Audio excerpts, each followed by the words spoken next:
When we don't play enough, we will end up depressed. We need to have the release of play. We need to have the change of mind, the get into the space of discovery and curiosity. We need that. It is fundamental to us. What if the truth came in a gel cap and we could just pop it in our mouths and forget about it? Well, it doesn't, and we can't. But we can laugh in the face of reality while plotting our survival. Welcome to the Truth Tastes Funny podcast. I am your host, Hirsch Redpun, and if my guests can handle the truth, so can you. Open wide, folks. Here it comes.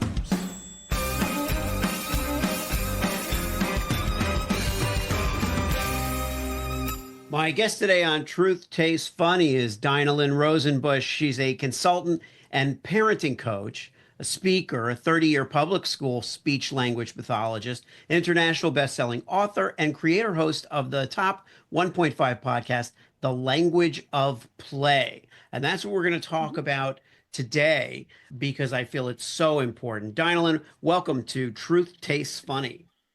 Thank you. I'm so glad to be here, Hirsch. It's very funny. It's been a little while since you and I talked. We were introduced a while ago by somebody, so it's fun to see you again. Yeah. It's great to see you again. And you said something to me a few moments ago about the opposite of play is not work. It's depression. That's Right? right. Yes, Brian Sutton. He is the one of the people that has said this name or this phrase. And the opposite of work is not play. When we don't play enough, we will end up depressed. We need to have the release of play. We need to have the change of mind, the get into the space of discovery and curiosity. We need that. It is fundamental to us. It is not what so many of us have been programmed into from early on, which is you work first and then you earn a little bit of playtime, which is how I grew up and probably everybody in our generation. Yeah, but that's not fundamentally what it's like for kids, which is my specialty area.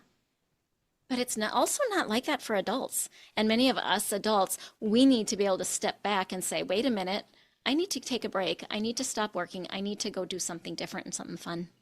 Yeah. And one of the things that's hard to get over is the idea that if we're not, especially in the entrepreneurial world, if we're not working, if we're not moving forward, we're wasting time. We're going Yes. backward.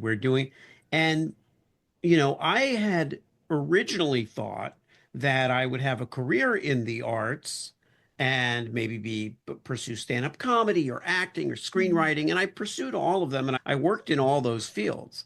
But what I finally realized was that it, play was not limited to the arts. And that was so what I wanted to tell you was I had done a peak performance course at one point, and one of the exercises was putting all these single words on a board that kind of described things about myself and then removing them until there was only one left. And the one left was the thing you couldn't live without, that you couldn't do your life or your business without it. Mhm. And that word was play.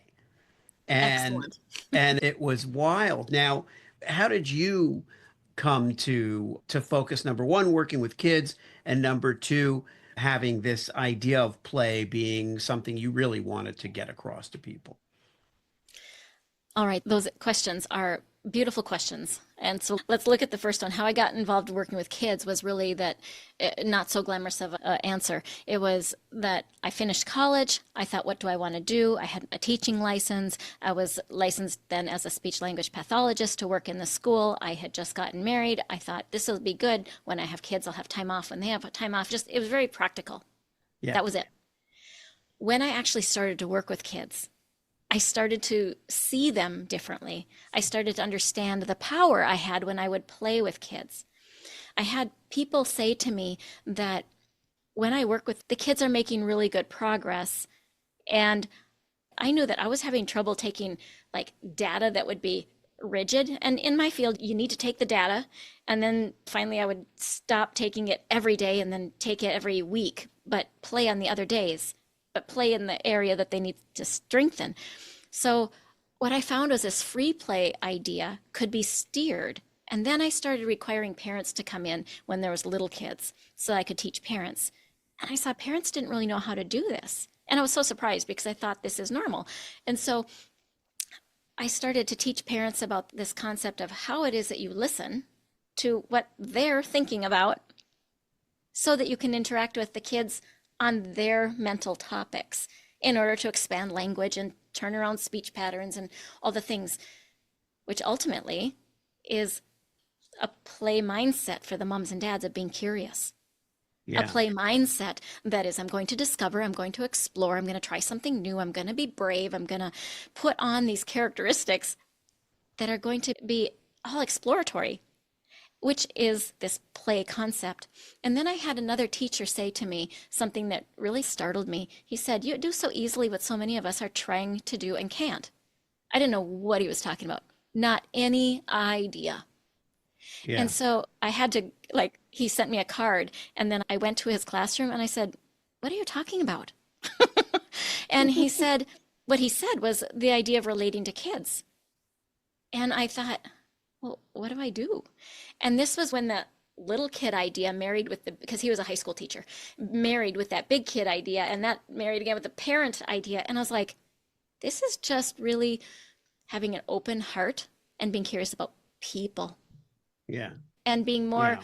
open to them than worrying about the structure of the education or the teaching. And because I believe that if you get into that zone where you are playing with kids, and this, you can stretch it in your mind to older people too. When you get into the mind that you're playing with the kids, but you have an idea in your mind where you're going to take that play, Yeah. you can let them be free in the play for a time, and then you can drop a nugget of steering it. And then you let them do it, and then you drop another nugget to steer it. And you can get so much progress. So I started wanting to teach families how they can do that. So I guess when we realize we do something unique in the world, that's probably my unique thing that I didn't know that I was doing. Because Yeah. everybody said to me, if you don't know you're doing it, that's what it is. How do you know, it's taken me years to figure, how do I know what I'm doing when I don't know what it is? How do I? Yeah, but that's part of the journey for all of us. I It was is. thinking that as a parent, there's levels to play. So Mm. what happens to me as a parent or has happened in the past, and I have 5 kids, and it's playing with them at their level is one thing.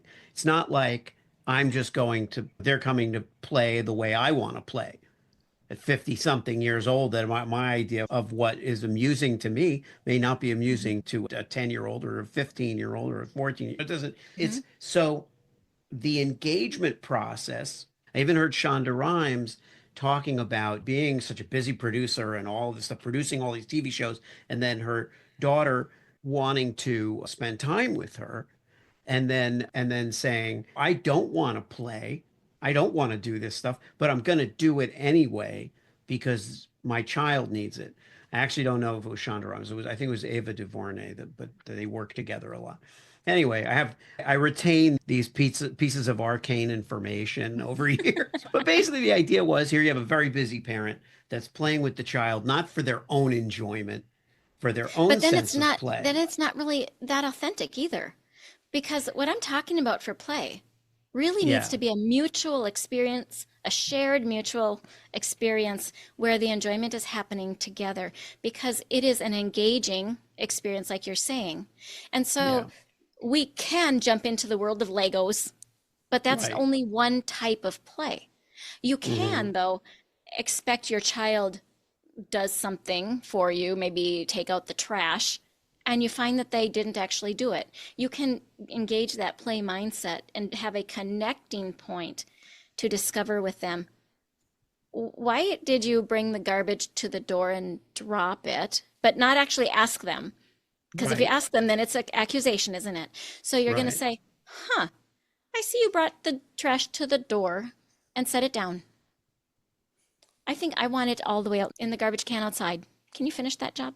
Like, so Yeah, that you come to them and just make a statement and come alongside, assuming well of them, not seeming Right. disobedience, because when we assume, they typically live into what we assume, and we naturally go to disobedience because you and I and anybody in our generation was trained as a behaviorist type of thinking. So let's give more praises for what we want more of, and let's punish what we want to extinguish. That was how we were raised. Right. But it's really faulty thinking for the way a child's brain is created and how it develops. It is very old thinking, and it's not helpful. It creates this sense of not good enoughness. And how many people in our generation are really wrestling with that? Oh man. Yeah. And Yeah. so if we can get into that zone where we are being creatively looking into where our kids are at to be able to communicate with them differently, that is the mindset that is playful. You're becoming curious and diving in, coming alongside and going together. Yeah. And when you have something you want to do, can you invite so that you go together? Is there something they can do? Like I was cooking lunch the other day, my grandson was over, he's one, and he says, I help. And I'm cutting an onion. He's not going to like that. So I put a chair up to the counter and he watches and his eyes are watering and he's crying, but he's helping Grandma and he's loving it. Like it's okay. And that would be play too, because for him it's discovery, curiosity, exploration, learning, trying something new and fun. Yeah. It meets all the criteria still, even though he did nothing but stand there and cry. But I think you make a great point that if we invest in the idea of fun, of it being fun, we are already much further along than if we're merely trying to accommodate or try to Exactly. fulfill, because that's Yes, work. And exactly. that's the thing. We don't want play to feel like work. We want play to do what it does. Yes. Steve Jobs says if you enjoy your work, you'll never work a day in your life. So the first work is what you do. Thanks so much for tuning into Truth Tastes Funny. If you enjoyed the experience, please leave a 5-star review and share this podcast with your friends.